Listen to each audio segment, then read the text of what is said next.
G'day guys, Martin here. So new year, same old me.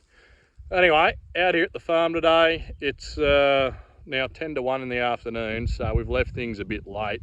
Probably spent a bit too much time mucking about at home and in town. But anyway, out here in the paddock now. So I got a few things to do today. Just going to do a lap round on the bike to start with. We'll check the cattle, check the pigs, check the sorghum, see how that's going, do a bit of a lap across the fallows, see where they're at. And hopefully by the time I've done all of that, it's still not too late in the day.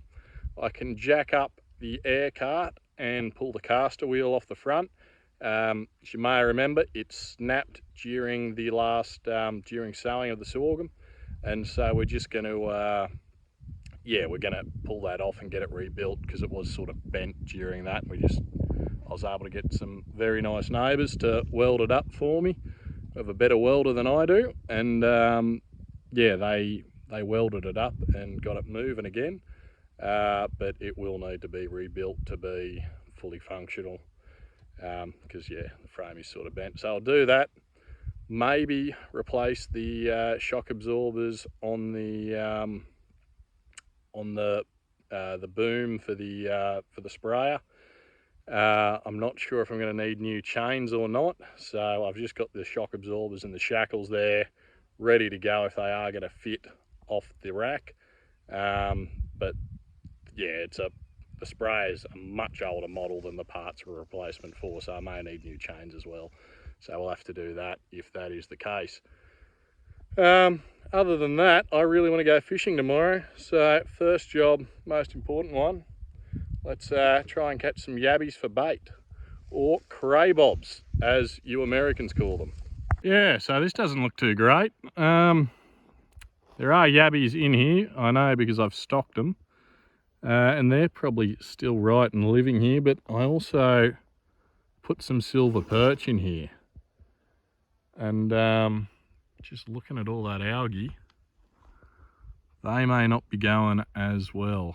Algae deoxygenates the water and just does not do much for them. It's not great. Anyway, we'll throw the trap in and see what we get and see what comes of it. So I've just sort of walked around here, and every so often in the bit of algae I can see something either poke through it or strike at the surface, and I'm not sure if they're water beetles or whether it's a fish or something trapped. Probably can't see it on camera because I can barely make it out through here, but there's something over there. Yeah, it's a little water boatman poking around. So there might still be fish living in here, there might not be. I've got no idea. If they've died, it's a real shame. This whole algae bloom is very new. It's only just shown up. That'd be a real bugger if that's the case. Anyway, so I've just been for a swim through it, or a bit of a walk more to the point, just to see. The water was badly stratified, and just see how deep it still is. Deepest it got up to was about neck deep. You know, most of it was nearly up to my chest. Still plenty of water in there. Still definitely yabbies in there because I trod on one. And could still be fish. Something hit me in the back. I mean, it could have been a bubble. It could have been a bit of something that I've kicked up off the floor of the dam. Or it could have been a bug, could have been anything. But anyway, I think I might just get an aerator in and just try and keep this thing oxygenated, because I'd really like to catch a fish out of it one day. These buggers are just persistent. I've just ripped up their trough, ripped up the water pipe, made an absolute mess. That's going to throw my whole day out. I'm going to come up here and fix this. They're just like toddlers. Like, what's that? Probably a 200 kilo toddler. Just go around curious and break things. Anyway, lots of fun. I'm going to fix this. and then I'm gonna get rid of them as soon as I can because I'm fairly over it. I know the trough's very light. I originally thought that, you know, having it just pinned into the ground would be enough, and it was for quite a while, until it wasn't, until these little guys got fairly big and just started going around the place making a mess. Probably doesn't help that it's summer too. They're hot, they're trying to cool down, but I do have plenty of water to do that. Righto, just ignore the sorghum for now because we'll get to that later. Just pulled up down here at the gate. Poor little calfie there has somehow gotten through the fence and been cut off from mum, so I'll just poke him back through. Hopefully he hasn't been out there too long. Then we'll check the cows and get into this sorghum. Poor fella, all tucked up. He's going to be desperate for a drink once I get him back in that gate. Might even just grab him. Wait, back up to mum. Somewhere up there. Go on, go. Hopefully they find each other soon. Righto, so just out here with the mob. Look at those calves. Doesn't everyone just love calves? Got a couple of little, yeah, you can't see them, they're just ducked behind the grass, but got the nursery coming down that fence line. That little calf I picked up, he's walked back into the mob. I've just done a bit of a lap of the paddock and sort of brought in anyone that was just out by themselves, so hopefully he'll be mothered up and getting a drink in no time. Or she, actually, I think it was a little heifer calf. But yeah, everyone in here is looking pretty good.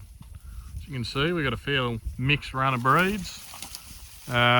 Basically, we had a heap of trade heifers and just sort of picked the nicer ones and kept anything that came into us in calf, and yeah, that's how we ended up with it. That might be that little fella there, and that may not be his mum, but fairly certain that's not his mum. Anyway, it looks like he's getting a drink now, so good on him.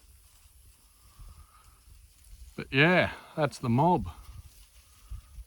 Wonder if that one up the back is still the calf. We'll have to look at her in a little bit. Right, so anyway, they're all there.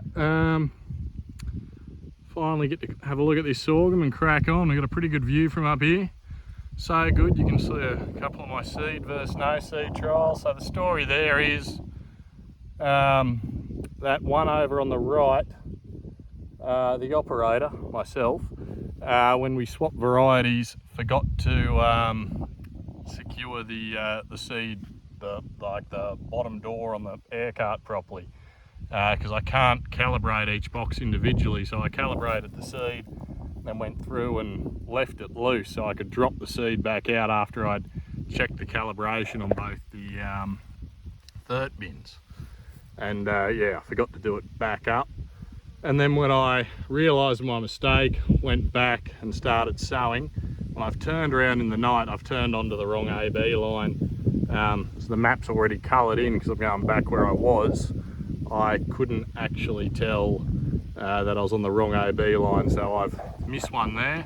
That one on the left, that again, I just didn't notice that the clutch hadn't engaged on the airbox. So I'd done a run there, and then I've turned around and I've flicked it on, and I've noticed that the clutch hasn't engaged, and I just thought it was only that run, so I just kept playing with the clutch there till I got it to engage and stay engaged, and it functioned pretty well for the rest of it. It did have a few more times where I had to watch it, and yeah, middle of the night I just wasn't across it. Other than that, fleabane still here, haven't killed it, can't really kill it. This sorghum is looking reasonable. It's a bit thin, does look a bit messy because it was sown with an air seeder. There's some patches that are better than others, but overall I'm reasonably happy with the job. I just need more rain to actually get a crop. You can See that a few plants are looking a bit moisture stressed there in spots. Anyway, we'll keep going. Righto, so I was just going back past the dam, fixed up that water. It's now 3:30. I haven't even started on that that air cut, so I think I'm going to do that air cut and then hook straight onto the spray rig, not even try and muck about and sort it out. But anyway, came back past the dam and just thought I'd just pull up the net and just see if I've got any yabbies that might be bait size ready to go tomorrow. We had plenty of yabbies. We've already thrown one back and there's another 4 there, plus this guy. None of them are bait size, they're just table size. Which would be great if I wanted to eat them, but I don't. I just really want to catch some yellow belly with them. I guess mainly for the Americans that are following this channel, but anyone else, this is the Australian yabby. Pretty well is what it is. It's a big crustacean thing. I guess it's similar to your craybob, and basically they just live in dams, creeks, all sorts of places, and yeah, just sort of live on decaying matter in those water bodies. Often use a bit of meat as bait. I tend to use yeah, just a bit of meat or a sausage or something. Used to use dog biscuits back when you're allowed to use opera house nets to catch them, but yeah, for the last few years it's been illegal in New South Wales to use opera house nets. Used to only be able to use them west of the Newell Highway, which is a road, and basically it's just to keep platypus safe. Which again, if you're an American, look up the platypus. It's like someone mixed a duck with a beaver, I guess is the best way to describe it. Such a weird animal that they actually thought when the first samples were sent back to England that they were making them up and they weren't real. They've got a pouch. I can't remember if they give live. No, I don't think they lay eggs. I think they give live birth. But they've got a pouch. They've also poisonous. They've got these poisonous spurs, or at least the males do. It's enough poison to kill a dog or to make a person very uncomfortable. But yeah, anyway, so these guys won't be catching any yellow belly. Hopefully they're breeding up in here and the fish are still alive and they're giving them something to eat. So I'll let this bloke go. And yeah, see if we can catch a few more that might actually be the right size for us. Look at them. You can get sort of browns or you can get those rich blues. They come in a few different colours. I don't know what drives the colour, but yeah, they do have different colour patterns and pretty strong claws. I once had a pond back at the house when we were kids, and dog was walking around sniffing around in the water, and all of a sudden it comes running out yelping and moaning and carrying on, and yeah, it had a yabby stuck to its nose. The other thing with yabbies is in Australia is Australia Day, January 25th, the date that the first fleet landed in Australia. Was it the date Captain Cook discovered Australia? Anyway, I'll fact check that. No, it's the first fleet. It's the date the first fleet landed. Yeah, on Australia Day we tend to race them. You'll get a whole heap of yabbies with numbers on them. You draw a circle around them and release them in the middle. First one over the line wins, obviously. Oh mate, get out. Get out.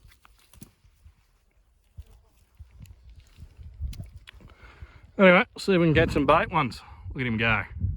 Right, so as you may remember from the sailing video, this caster wheel here snapped at the kingpin there.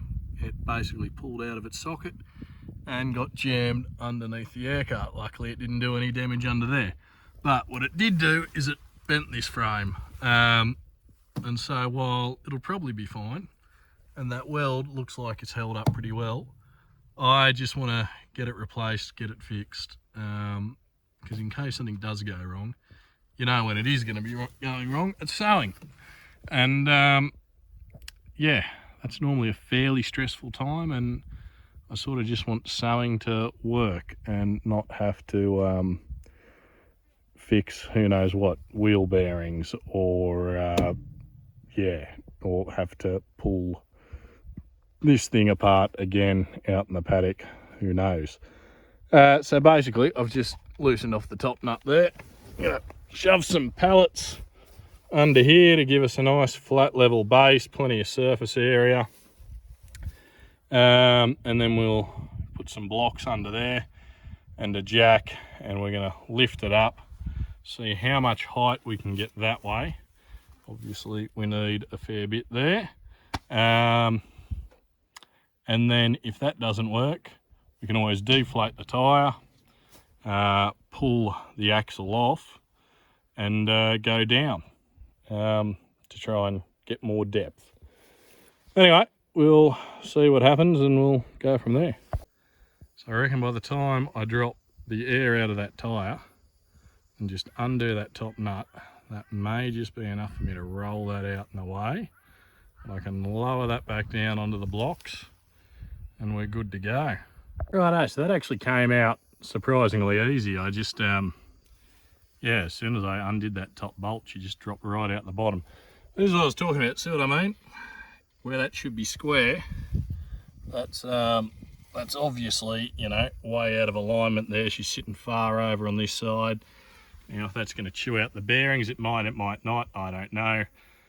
But I don't want it happening at sowing. So the easiest course of action is just to spend whatever it's going to cost me to get a new one built and go from there, whack it in.